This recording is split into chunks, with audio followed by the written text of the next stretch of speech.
தமிழ்நாட்டில் அருந்ததிற்கான 3% உள் இடஒதுக்கீடு, அதேபோன்று பஞ்சாப் மாநிலத்தில் ஏபி என்ற கேட்டகரி, ஆந்திர மாநிலத்தில் ஏபிசிடி என்று கேட்டகரி, அதேபோல ஹரியானா மாநிலத்திலும் இவ்வாறாக இந்திய அரசியல் சாசனத்தில்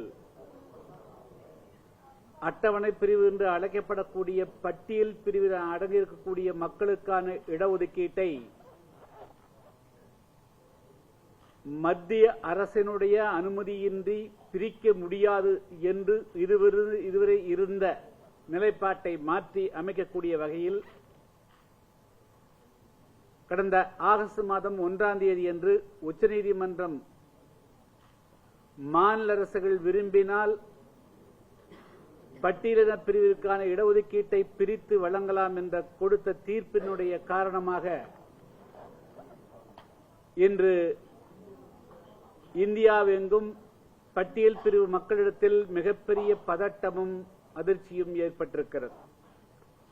குறிப்பாக தமிழ்நாட்டில் 2008ஆம் ஆண்டு முதல் தொடங்கி 2009ஆம் ஆண்டு அதற்கான அரசாணை பிறப்பிக்கப்பட்டு பட்டியல் பிரிவில் அடங்கியிருக்கக்கூடிய அருந்ததியர் என்ற ஒரு பிரிவினருக்காக 3% இடஒதுக்கீடு வழங்கப்பட்டது.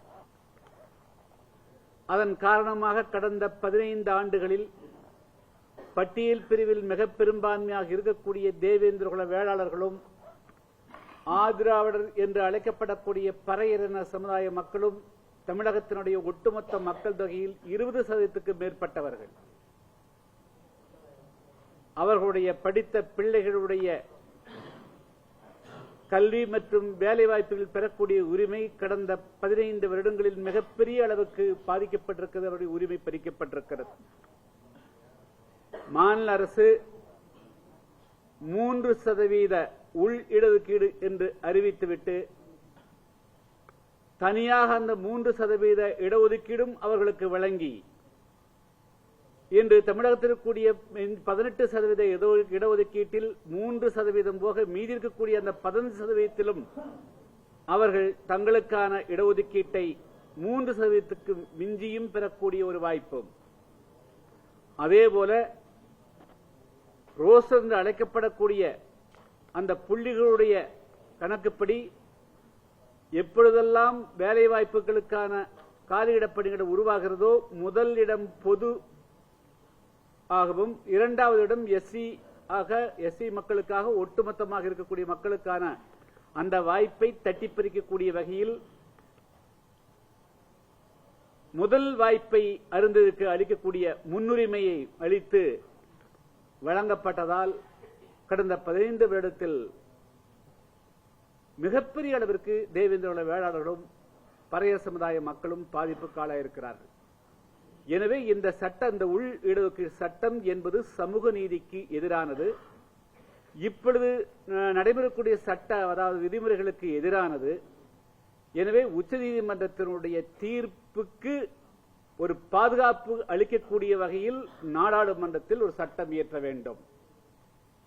இப்பொழுது வரையிலும் பட்டியல் வகுப்பில் எந்த ஒரு மாற்றத்தை கொண்டு வர வேண்டும் என்று சொன்னாலும் மத்திய அரசினுடைய எஸ்சி கமிஷன், மத்திய அரசு நாடாளுமன்றத்தில் ஒரு மாற்றம் கொண்டு வந்தவரே முடியும். ஆனால் இப்பொழுது தன்னிச்சையாக மாநில அரசுகளே இதுபோன்று பிரித்துக் கொள்ளலாம் என்பது மிகப்பெரிய ஆபத்தில் முடியும். அது அரசியல் ரீதியாக முடிவெடுப்பதற்குத்தான் வாய்ப்பாக தவிர உண்மையாக அந்த மக்களை கல்வி ரீதியாக உயர்த்துவதற்கோ, சமுதாய உயர்த்துவதற்கோ, அவர்களை பொருளாதார ரீதியாக உயர்த்துவதற்கோ, பிற சமுதாய மக்களோடு சமப்படுத்துவதற்கோ உதவாது. இப்பொழுது விளைவாக இந்தியாவெங்கும் எந்த மக்கள் ஒன்றாக நின்று அவர்களுக்கு எதிரான சமூக கொடுமைகளை எதிர்க்க வேண்டுமோ இப்பொழுது அவர்களுக்குள்ளேயே போராடக்கூடிய ஒரு அவலநிலையை இந்த உச்சநீதிமன்றத்தினுடைய தீர்ப்பின் காரணமாக ஏற்பட்டிருக்கிறது.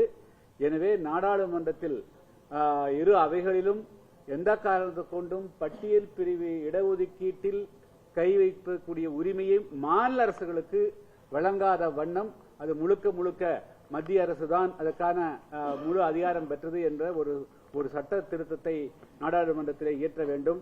முதல்ல வந்து தமிழ்நாட்டை பொறுத்த மட்டிலும் இந்த 3% இழ் ஒதுக்கீட்டை உடனடியாக ரத்து செய்ய வேண்டும் என்று நாங்கள் வந்து கடந்த அதாவது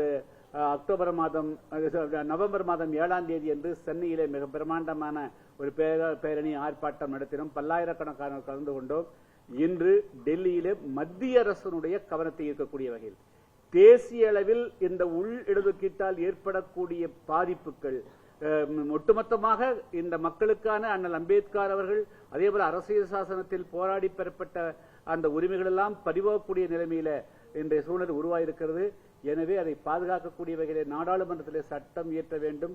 இதற்கான ஒரு தேசிய அளவில ஒரு கருத்தை உருவாக்கக்கூடிய வகையில இன்று இந்த கருத்தரங்கம் உருவாக்கப்பட்டிருக்கிறது. நாளை மாஞ்சோலை தேர்தலை தொடர்வதற்காக ஜந்தர் மந்தரில் ஆர்ப்பாட்டம் நடத்தியிருக்கிறோம். இன்று நடைபெற்ற இந்த கருத்தரங்கை மத்திய அரசினுடைய சமூக நீதித்துறை அமைச்சர் இணையமைச்சர் மதிப்புக்குரிய அன்பு சகோதரர் ராம்தாஸ் அத்வாலே அவர்கள் துவங்கி வைத்தார்கள்.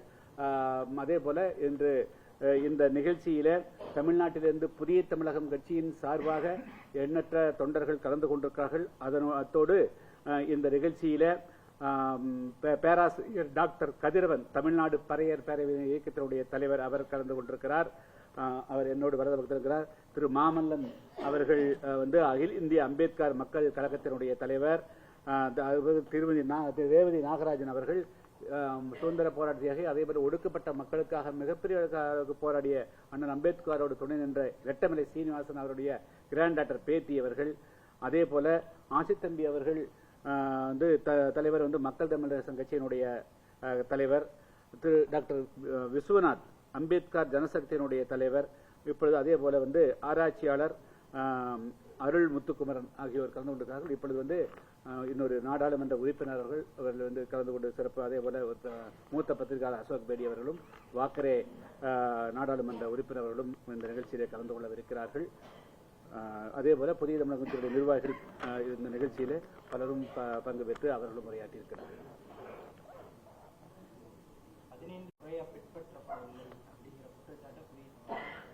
அதாவது தமிழ்நாட்டில் இன்று வரையிலும் சட்ட ரீதியாக அறிவிப்பின்படி 18% உண்டுங்க. அதுல வந்து தேவேந்திர குல வேளாளர்கள், பறையர் சமுதாய மக்கள், அருந்ததியர்கள். அந்த இடஒதுக்கீட்டையே 1947க்கு பிறகு முறையாக அமலாக்கல.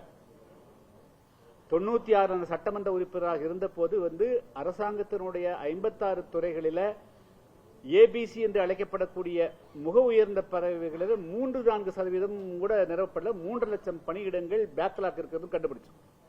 அதையே நிரப்ப சொல்ற போது அந்த 3 லட்சம் இடங்களை வந்து பிளாக் அவுட் பண்ணிட்டு மூடி மறைச்சிட்டு திடீரென்று ஒதுக்கீடு முளைக்க வச்சுட்டாங்க. சரி, நீங்க வந்து ஒரு வழக்கமா வந்து அதுக்காக ஒரு கமிஷன் போட்டாங்க, ஜனார்த்தன் என்ற நீதியரசு கமிஷன். எப்பொழுதுமே வந்து ஒரு கமிஷன் போடுதுன்னா வந்து ஒருவர் வந்து இந்த ரீதியாக பின்தங்கி இருக்கிறன்னா அவங்களுடைய பொருளாதார நிலையை சொல்லணும்.